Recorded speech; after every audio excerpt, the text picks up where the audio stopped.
იაპონიაზე გავლენების მოხდენას ცდილობდა SRK. მათ უნდათ რომ აქედან ამერიკული ძალები გაეყვანა და სხვადასხვა პირობებს თავაზობდა იაპონიას. 46 წელს სან-ფრანცისკოს ხელშეკრულებაში არ მონაწილეობდა საბჭოთა კავშირი, რადგან ამერიკელების მიერ იყო ორგანიზებული თქოს ყველაფერი და ამას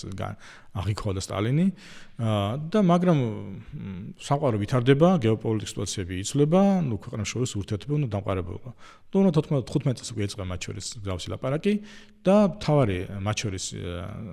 სადაო და მოსალაპარაკის საგანი ხდება ის რომ ის 4 კუნძული რომელიც SRK-ს ჰქონდა მეორე მსოფლიო ომის შემდგომ ოკუპირებული, ეს იყო ჰაბომაი, შიკოტანი, უტოროფი და კუნაშირი, რომელიც კურულის კუნძულების ჯაჭვს მიეკუთვნება, 4 კუნძული, რატომ არა დატო თელი კურულის კუნძულები, ამაზე ცოტა მოგვიანებით მოკლედ შეგვიძლია ვისაუბროთ, ძალიან საინტერესო საკითხია. და მას თავაზობდა რომ მე დაგიბრუნებ ამ 4 კუნძულიდან ჰაბომაისა და შიკოტანს და სანაცვლოდ ხელშეკრულება გავაბრუნოთ ერთმანეთთან და რომელიც საბოლოო ჯამში მივყვანდი იქამდე იაპონიას უნდა შეეწყვეტა მე ამერიკელთან ურთიერთობა